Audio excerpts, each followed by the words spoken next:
Todo mundo está conseguindo ver minha tela? Alguém responde aí pelo microfone, por favor? Libera o microfone. Não tô vendo. Eu tô vendo agora. Agora Tá vendo? Deu para ver agora?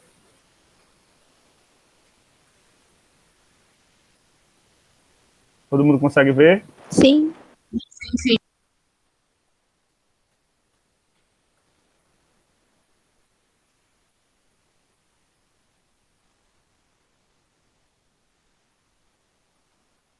Então vamos lá. Bom dia a todos. Dando início mais uma aulazinha de Química 1. Continuando o estudo das nossas funções de caráter inorgânicas. Hoje nós iremos dar continuidade ao estudo dos ácidos. Na aula anterior, nós vimos a definição, segundo Arrhenius, algumas classificações e finalizamos nossa aulinha falando um pouco do grau de ionização, ou seja, medindo a força desse ácido. Hoje nós iremos ver a questão de força ácida, novamente, porém, mais aprofundado hoje será o grupo dos oxiácidos e também teremos nossas primeiras regrinhas de nomenclatura. Então, como eu disse para vocês, será uma aula bem tranquila, até porque o estudo dos ácidos, eles não trazem muitas dificuldades para vocês, até porque vocês já viram detalhadamente isso a nível de 9º ano, a nível de 1º ano. Então, vamos fazer uma revisãozinha básica sobre esses critérios que eu acabei de falar para vocês. Então, só recapitulando a questão do ácido. A gente sabe que a definição mais aceita é a definição de Arrhenius, onde ele caracteriza que um ácido é toda e qualquer molécula química que, ao passar por um processo de ionização, libera como cátion o H+. Então, diante dessa explicação do ácido, vamos começar os critériozinhos da nossa aula de hoje.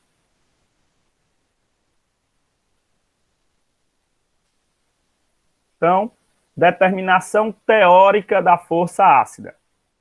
Na aula anterior, nós vimos a questão do cálculo do alfa, que era o número de partículas ionizadas dividido pelo número total de partículas existentes no ácido.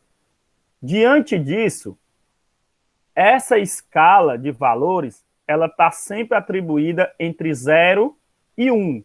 Portanto, a força de um hidrácido, ela é determinada através de porcentagem ou pelo posicionamento de alguns elementos na tabela periódica. Então, eu trouxe aqui os dois critérios para você.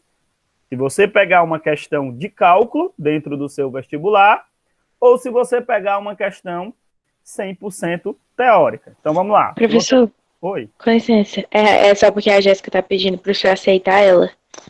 Eu aceitei.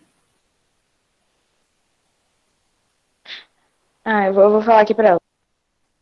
Deixa eu ver aqui a solicitação dela aqui. Já está aqui, ó. JM, não é ela não, JM? Rebeca. Oi, eu fui lá no WhatsApp. É ela. Eu também não entendi, peraí. Tá aqui, ó. Todo mundo tá conseguindo ver? A minha tela tá compartilhada. Pronto, deu certo. Deu certo, ela falou. Estão participando. Tá ok. Pronto, obrigada. Então Deu certo. vamos prosseguir, né? Oi? Alguém falou aí, não entendi. A Jéssica falou que deu certo. Tá ok. Então vamos continuar. Então, repetindo, se você tem uma questão relacionada ao cálculo de ionização, sempre o seu valor da divisão ele tem que variar entre 0 e 1. Então, por exemplo, se você fizer um cálculo de grau de ionização, der um valor negativo, algum erro tem nesse processo. Ou se der um valor superior a 1. Então, como essa escala é sempre de 0, alguma coisa, em termos de cálculo matemático, a força do hidrácido ele é determinado por essa tabela. Então, se o seu alfa igualar ou superar 50%, você tem ácido forte. Se ele estiver na escala de 5 a 50, você está de ácido moderado. Se for menor ou igual a 5, você está de ácidos fracos. Detalhe, isso aqui foi o que a gente finalizou a aula passada. Porém, o que acontece? Se você tiver uma questão totalmente teórica, que não lhe dá valores matemáticos desse processo de ionização, você também tem como determinar os principais hidrácidos. Eu trouxe aqui a escala dos principais hidrácidos, o que caem com maior frequência, principalmente em vestibulares de caráter tradicional, como a nossa provinha que a gente vai fazer no dia 12, que tem o parâmetro da UES. Então, por exemplo, anotem aí ou prestem bastante atenção. Ácidos formados por cloro, bromo e iodo, ou seja, por esses 3 halogênios, são sempre considerados ácido forte. Moderado, somente o ácido formado pelo flúor. Considerado fraco é o ácido sulfídrico, formado pelo enxofre, e o ácido cianídrico, formado pelo cianeto. Então, recapitulando, ácidos formados por cloro, bromo e iodo, forte. Formado por flúor, moderado. Formado por enxofre ou íon cianeto, esse ácido é fraco. Lembrando que esta primeira apresentação, estamos falando dos hidrácidos, ok, galerinha? Ou seja, os ácidos que não possuem oxigênio. E aí alguém poderia perguntar, professor, e se o ácido possuir o oxigênio? Então está aqui nossa nova fórmula. Então, como todos vocês sabem, né? Ou deveriam saber, mas eu tenho quase que certeza que todo mundo lembra disso, no caso do oxiácido, como a gente sabe, foi estudado na aula passada, são os ácidos que têm oxigênio. Então, como é que você vai medir a força dele? Você vai pegar o número de partículas de oxigênio e subtrair do número de átomos de hidrogênios. Então, essa subtração, obviamente, vai lhe dar um valor inteiro, e esse valor inteiro você vai fazer o comparativo na escala de X. Por exemplo, se o valor do seu X for 2 ou 3, você está diante de um ácido forte. Se o valor do seu X der 1, você está diante de um ácido moderado. Se ele der 0, é fraco, ou se por um acaso você trabalhar com um ácido que der negativo, alguns consideram fraco, outros já consideram muito fraco. Ok, galerinha? Então, eu trouxe aqui alguns exemplos para a gente treinar. Por exemplo, a molécula do HBrO4. Não vou dizer a nomenclatura dele agora, porque o nosso próximo passo é estudar as nomenclaturas. Então, se você pegar a quantidade de oxigênio aqui, ó, eu tenho 4 átomos de oxigênio. Quantidade de hidrogênio, 1 átomo de hidrogênio. Então, se eu voltar para a nossa formulazinha, eu vou ter aqui X igual a 4 menos 1. 4 menos 1, 3. Portanto, HBrO4 é um ácido forte. Está aqui, ó. Seu valor de X é igual a 3. Por exemplo, se eu pegar esse outro ácido, H3PO4. Então, número de átomos de oxigênio, 4. Número de átomos de hidrogênio, 3. 4 menos 3, 1. Portanto, H3PO4 é um ácido moderado. Outro exemplo, HClO. Então, número de oxigênio, 1. Número de hidrogênio, 1. Óbvio que 1 menos 1, 0. Então, ácido fraco. Então, o que é importante a gente observar nesses exemplos para que vocês não confundam? A força do oxiácido não depende da quantidade de hidrogênios. Tem gente que acha que, por exemplo, se uma molécula tiver muito hidrogênio, significa que ele é um ácido forte. Isso não é totalmente verdadeiro, galera. Olha aqui, ó. O HBrO4 só tem um hidrogênio, ó, e é bem mais forte que o H3PO4. Então, você não vai medir a força do ácido pelo número de hidrogênios que tem nele, não. Só pela definição de arrênios, não. A força do ácido, seja ele hidrácido ou oxiácido, tem o seu critério de determinação. Tranquilo? Vamos mais adiante. E se eu tiver diante de ácidos orgânicos? Quem são os ácidos orgânicos? Quem lembra? Quem pode liberar o microfone aí para participar da aula? Alguém? Quem são os ácidos orgânicos, galera?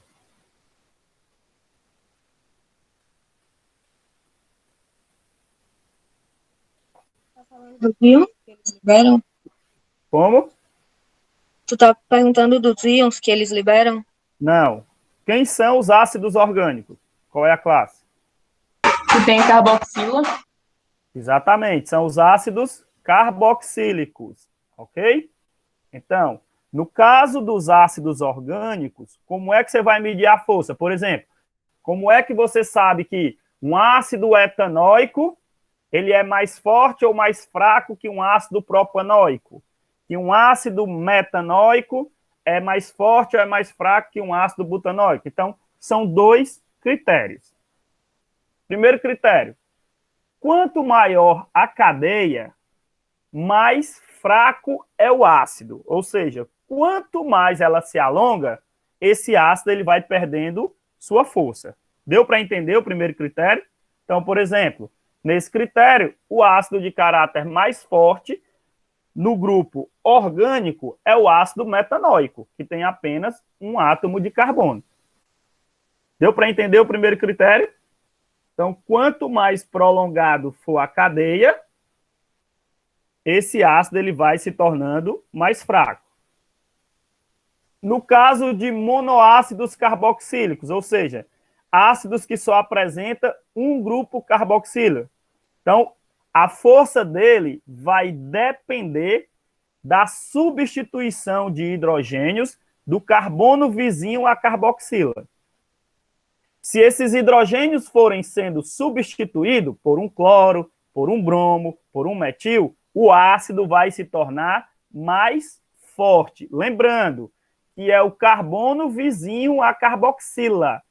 Professor, por quê? Porque o carbono da carboxila não vai lhe dar a chance de ter grupos substituintes, porque ele tem C-O, OH, e a quarta ligação é para a cadeia. Então, o próximo carbono que vem ligado a ele vem como CH2. Então, se nesse CH2 você tira um H e coloca um cloro, por exemplo, você tornou o ácido mais forte. Então, à medida que você vai substituindo esses hidrogênios, você vai aumentando a força do ácido. Ok, galerinha? Ok. Nomenclatura dos ácidos. Então, como vocês sabem, a gente tem dois grupos. Obviamente, a gente vai ter duas regras, né? A regra mais simples é a do hidrácido, que ele apresenta um único sufixo determinado. Basta que você conheça, obviamente, um pouco de tabela periódica ou já comece a dar uma revisadazinha naquilo que o professor antes sempre gosta de pedir, né? Estudar a tabela de cátion e ânions.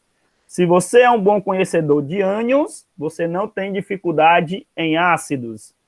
Se você é um bom conhecedor de cátions, você não vai ter dificuldade em bases. E você conhecendo ácidos e base, logicamente que você já passa a ser um bom conhecedor de sal, porque todo sal é produto da reação de neutralização. Então, veja que o conhecimento de uma coisa vai lhe deixando apto a aprender mais rapidamente a etapa seguinte. Então, vamos lá. No caso dos hidrácidos, ou seja, os ácidos que não têm oxigênio, nomenclatura dele, você vai sempre começar pela palavra ácido, nome do elemento ou do ânion, né? No caso do cianeto, ó, não é um mesmo elemento, Então, você tem um ânio, também pode ser a combinação do ânio, e o sufixo será sempre hídrico. Então, vocês são bem conhecedores disso. Por exemplo, ácido fluorídrico, ácido clorídrico, ácido bromídrico e assim por diante. Beleza? Acho que hidrácido vocês não têm muita dificuldade.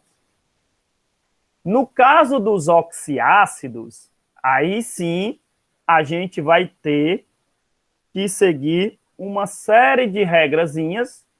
Uns detalhes devem ser levados em consideração para mim determinar essas nomenclaturas. Por quê, professor?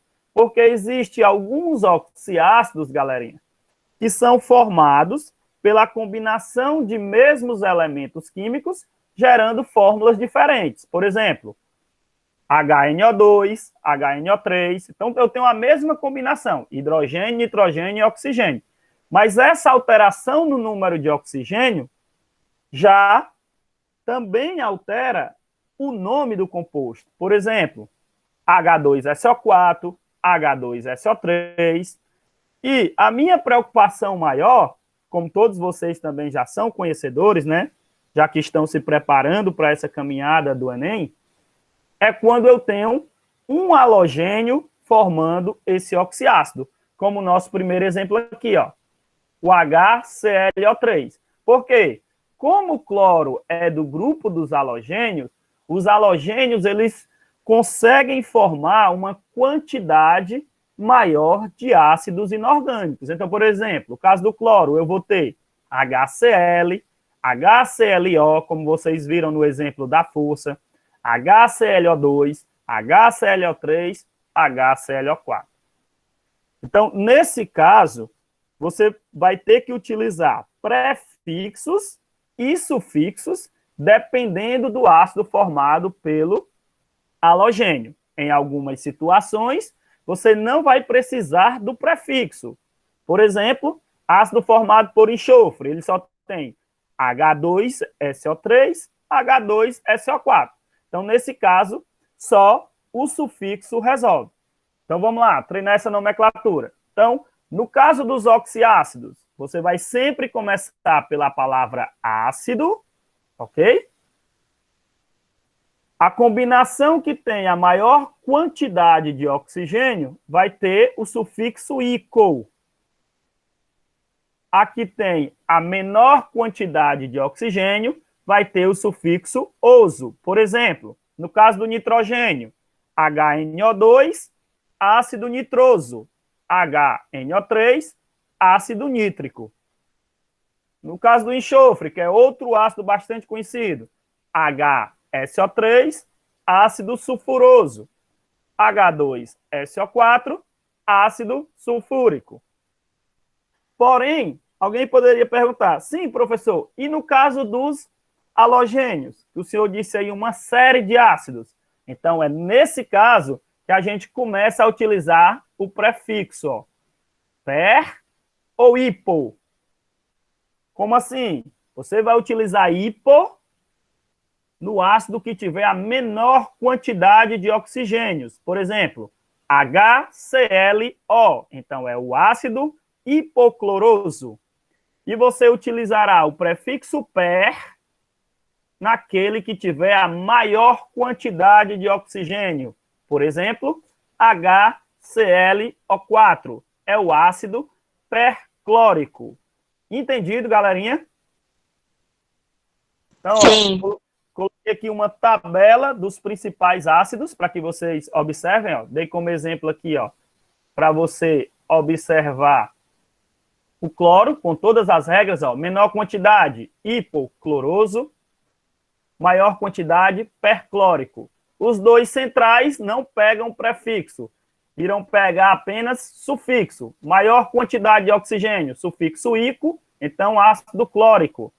Menor quantidade, oso, então ácido cloroso. Então, coloquei aqui, ó, principais ácidos com cloro, os ácidos de enxofre, o ácido carbônico, que também cai muito em vestibular, os ácidos derivados de nitrogênio e os ácidos derivados de fósforo. Detalhe importante. Anderson, Pode falar. o senhor poderia repetir só quando é que eu não vou usar o PER e o hipo, tipo o HCl3? Você não usa PER nem hipo quando os ácidos eles não são derivados de halogênio ou o elemento apresenta somente dois tipos de ácido. Por exemplo, ó, o caso do enxofre aqui, ó, ele só consegue formar como oxiácido H2SO3 e H2SO4. Então, somente os sufixos determinam a nomenclatura. Mas, por exemplo, no caso do cloro, ele nos dá como oxiácido 4 opções. Então, se eu utilizasse somente o sufixo, ó, ico e oso, os dois das extremidades iriam se repetir. Ia ficar com o final oso e com o final ico. Para que as nomenclaturas não sejam iguais, até porque as fórmulas são diferentes, então, nesse caso, você precisa utilizar prefixos e sufixos. O prefixo PER para aquele que tem a maior quantidade de oxigênio do conjunto de fórmulas. O prefixo hipo para aquele que tem a menor quantidade, ok? Ok, entendi. Vou dar mais uma dica, então. Para você que gosta de NOx, se você gostar de NOx, né? Existe também uma dicasinha que a gente vai finalizar a aula de hoje, porém vai reforçar o início da aula que vem. Se o NOx do elemento central, por exemplo, aqui o cloro e o enxofre, aqui o carbono, o fósforo e o nitrogênio, ele estiver NOx 1 ou 2, você usa prefixo hipo. Se o NOx for 3 ou 4, você só usa o sufixo oso. Se o NOx for 5 ou 6, você usa o sufixo ico. E se o NOx for 7, você usa o prefixo PER. Deu para entender, galerinha?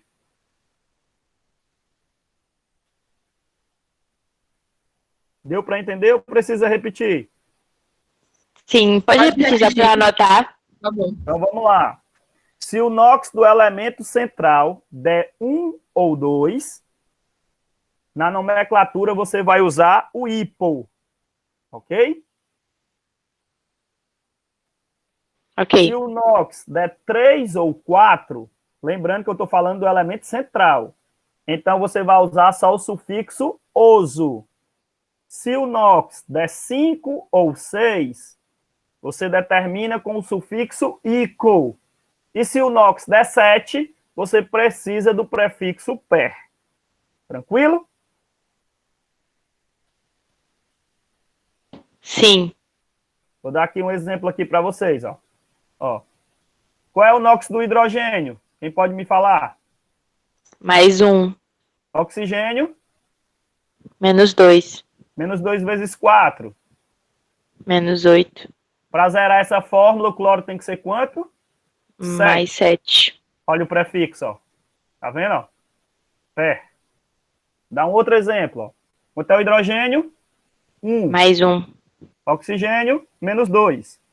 Menos 2 vezes 2, menos 4.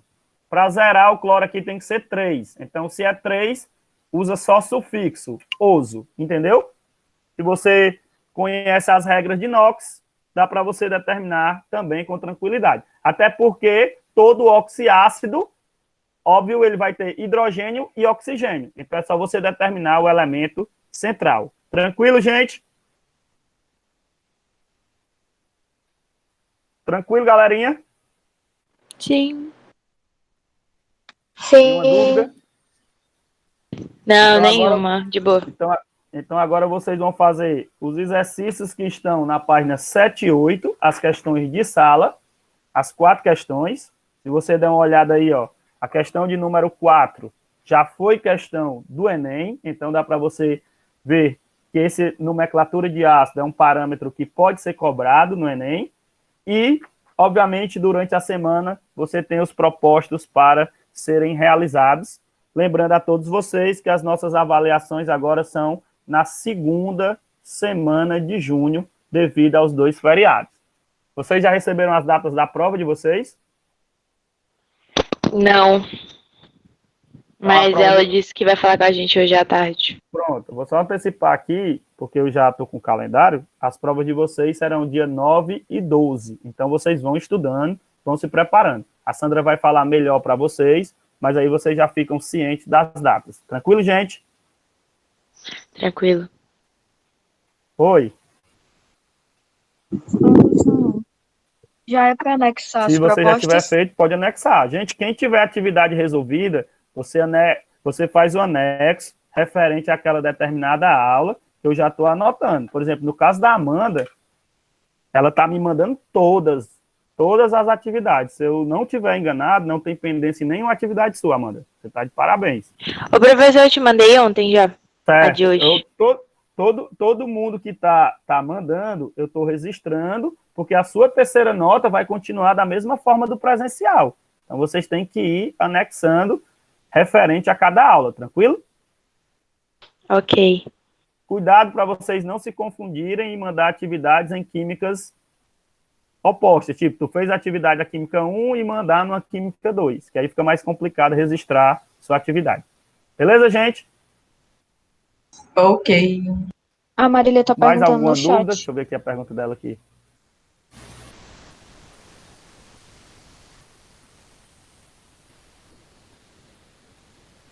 Marília, essa sua pergunta aí, até que a resposta poderia ser sim, mas a questão que complica mais é a química 4. E chegar na questão de cálculos, distribuição eletrônica, todos esses processos, você conseguir fazer por lá, mas eu acho bem mais complicado, entendeu? Ok? Anderson, Oi. teve uma aula que tu falou que só iria querer a partir do livro 3, se eu não me engano. Aí, Exatamente. tipo, serve para todas as químicas, né? Exatamente, Rosana. Aí vocês têm gradativamente uma semana, ok? Tipo, essa atividade de hoje, você tem até sexta-feira para me enviar, entendeu? Dentro do período de cada química. Tranquilo, gente? Cada atividade vocês têm uma semana de tempo para poder me enviar. Tranquilo? Deu para todo mundo entender? Então, vocês podem passar agora para a atividade, certo? Um abraço a todos, bom final de semana. Na terça-feira, damos continuidade ao nosso material, falando das questões de Química 2 de isomeria.